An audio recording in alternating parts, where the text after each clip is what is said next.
Good afternoon student. आज हम class 8 का चैप्टर 5 पढ़ेंगे, जिसका शीर्षक है चिट्ठियों की अनूठी दुनिया। चिट्ठियों का मतलब होता है पत्र या खत। अनूठी मतलब निराली या अलग।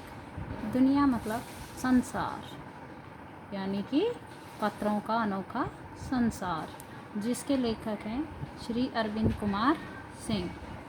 पहले तो आप सबको पता है कि पहले तो ज़्यादातर पत्र ही चलते थे, चिट्ठियाँ ही चलती थी, लेकिन आजकल के ज़माने में नेट, फ़ोन, ये सब चीज़ें ज़्यादा चलती हैं, तो चिट्ठियों की महत्वता कम हो गई है। तो आइए इस चैप्टर को पढ़ते हैं, चिट्ठियों की अनूठी दुनिया।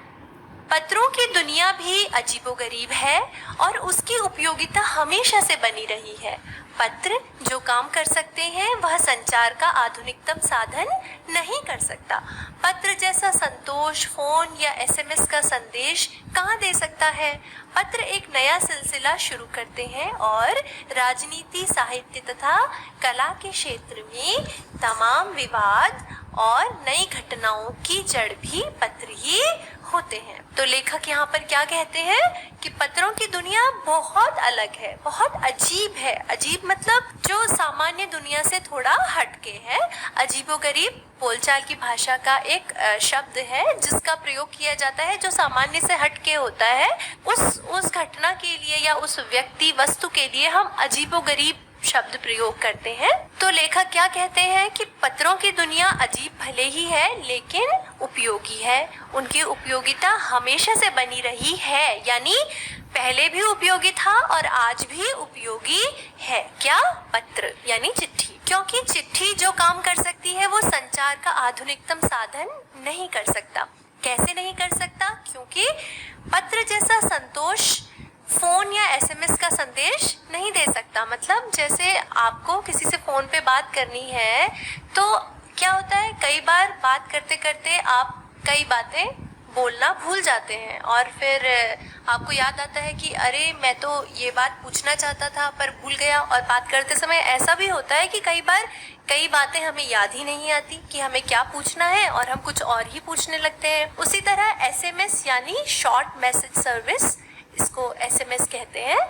तो इसका तो फुल फॉर्म ही हमें, यानी कि इसका पूरा नाम ही हमें ये बता रहा है कि ये शॉर्ट मैसेज सर्विस है, यानी इस पे संदेश को छोटे से छोटे रूप में दिया जाता है। तो अब आप बताइए कि आप किसी का एसएमएस पढ़ के कैसे पूरी तरह से संतोष प्राप्त कर सकते हैं। तो लेखक यहाँ यही बताना चाहता है कि किसी का छोटा सा मैसेज पढ़ के या किसी से फोन पे कुछ समय बात करके हम अपने मन का संतोष प्राप्त नहीं कर सकते। हम अपने मन के सारे भाव दूसरे व्यक्ति के साथ साझा नहीं कर सकते, उसको नहीं बता सकते। लेकिन पत्र में क्या होता है? पत्र में आप सारी बातों को पूरे मन के साथ और अपने मन के सारे उद्गार, यानी आपके मन की जितनी सारी बातें हैं वो बहुत इत्मीनान के साथ कलम की मदद से पेपर पे लिख के दूसरे को सुंदर शब्दों में बता सकते हैं। तो इसलिए लेखक ने यहाँ पर ये लिखा है कि जैसा संतोष हमें पत्र देता है या चिट्ठी देती है, वैसा संतोष फोन या एसएमएस के द्वारा हमें प्राप्त नहीं होता। पत्र जो है वो बहुत सारे नए सिलसिलों को शुरू करते हैं। सिलसिला मतलब घटनाएं। जैसे राजनीति, साहित्य या कला के क्षेत्र में लेखक कहते हैं कि आज जितने भी विवाद या नई घटनाएं होती हैं उनकी जड़ भी पत्र ही होते हैं। दुनिया का तमाम साहित्य पत्रों पर केंद्रित है और मानव सभ्यता के विकास में इन पत्रों ने अनूठी भूमिका निभाई है। तो लेखक क्या कहते हैं कि दुनिया का जितना भी साहित्य है, यानी आज जितना भी लिटरेचर हम पढ़ते हैं वो पत्रों पर केंद्रित है। पर पुराने ज़माने में पत्रों के आदान प्रदान के द्वारा ही पता चलता था कि किस देश में क्या घटना हुई। यानी यहाँ पर केवल आप इसको लेटर के फॉर्म में मत लीजिए या पत्र के फॉर्म में मत लीजिए।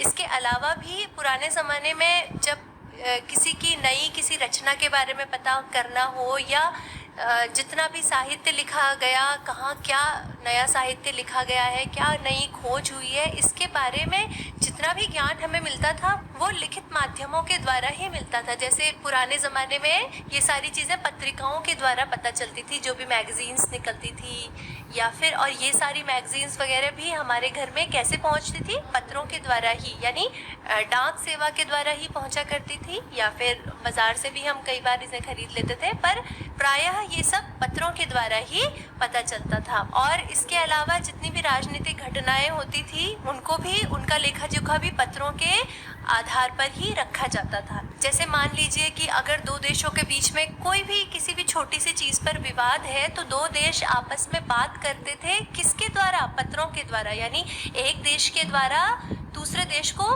पत्र में सारी समस्या लिख कर भेजी जाती थी, फिर दूसरे देश के लोग उस विषय पर अपने विचार पत्र के माध्यम से लिख के दूसरे देश में भेजते थे। इसी तरह होने वाली अलग अलग घटनाओं की जड़ भी पत्र ही होती थी, यानी पत्रों के द्वारा ही लोग एक दूसरे के विचारों का आदान प्रदान किया करते थे पुराने ज़माने में, और आज भी ऐसा होता है। आगे, पत्रों का भाव सब जगह एक सा है, भले ही उसका नाम अलग अलग हो। पत्र को उर्दू में खत, संस्कृत में पत्र, कन्नड़ में कागद, तेलुगु में उत्तरम, जाबू और लेख तथा तमिल में कडित कहा जाता है। पत्र यादों को सहेज कर रखते हैं, इसमें किसी को कोई संदेह नहीं है। हर एक की अपनी पत्र लेखन कला है और हर एक के पत्रों का अपना दायरा है। यानी अब देखिए, पत्र का भाव सब जगह एक सा है, भले ही उसका नाम अलग अलग हो। यानी पत्र का भाव क्या है, पत्र किस लिए लिखा जाता है, पर्पस क्या है, यानी कारण क्या है पत्र को लिखने का। पत्र का भाव क्या होता है?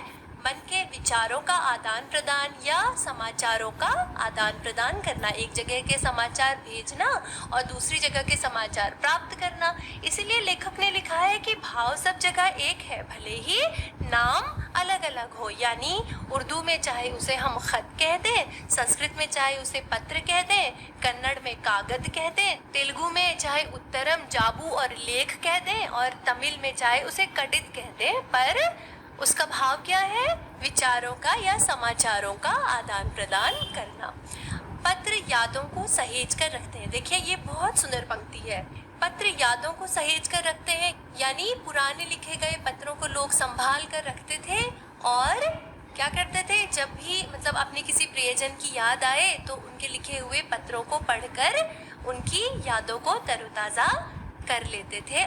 अपने पुराने दोस्तों के लिखे हुए पत्रों को आपने भी कभी ना कभी सहेज कर रखा होगा, और आज भी लोग ऐसा करते हैं कि जो बहुत हमारे ख़ास दोस्त होते हैं और अगर उन्होंने हमें कोई चिट्ठी लिखी है या पत्र लिखा है तो हम एकदम से उसको कूड़े के डब्बे में नहीं फेंक सकते, हम उसको संभाल कर रखते हैं, ताकि जब कभी हमें उसे याद करने का मन हो या उस घटना को याद करने का मन हो या उसने जो भी बातें उस पत्र में लिखी हैं उन्हें याद करने का मन हो, तो हम पढ़ के उन पुरानी यादों को तरोताज़ा कर सकें। इसीलिए लेखक ने ये पंक्ति लिखी है कि पत्र यादों को सहेज कर रखते हैं। सहेज कर यानी संभाल कर रखते हैं, और इसमें किसी को कोई संदेह नहीं है। हर एक की अपनी पत्र लेखन कला है और हर एक के पत्रों का अपना दायरा है। यानी पत्र लेखन का जो तरीका होता है वो हर एक व्यक्ति का दूसरे व्यक्ति से अलग होता है। हर इंसान जब पत्र लिखता है या कुछ भी चीज़ आप अपने दैनिक जीवन में भी लिखते हैं, चाहे आप अपनी कॉपी में कोई आंसर लिखते हैं, चाहे आप किसी सब्जेक्ट के ऊपर या किसी विषय के ऊपर निबंध लिखते हैं, तो आप अपनी तरीके से लिखते हैं। आपका तरीका किसी और के तरीके से नहीं मिल सकता। भले ही हो सकता है कि एक जो प्रारूप है या जो एक रूपरेखा है वो मिलती हो। जैसे जब हम निबंध लिखने जाते हैं तो सबसे पहले हम प्रस्तावना लिखते हैं, उसके बाद हम धीरे धीरे निबंध के अन्य विषयों के ऊपर निबंध लिखना शुरू करते हैं, जो कि एक से होते हैं, लेकिन उसके अंदर जो कंटेंट लिखा होता है, यानी उसके अंदर जो शब्द लिखे होते हैं या जो बातें लिखी होती हैं, वो हमारी खुद की होती हैं। इसीलिए लेखक ने क्या लिखा है कि हर एक की अपनी पत्र लेखन कला होती है। हर एक व्यक्ति अपने द्वारा लिखे गई बातों को अपने तरीके से लिखता है। जो बातें मैं लिखना चाहूँगी वो मैं अपने ही तरीके से लिख सकती हूँ, लेकिन जो बातें आप लिखेंगे वो आप अपने तरीके से लिखेंगे। इसी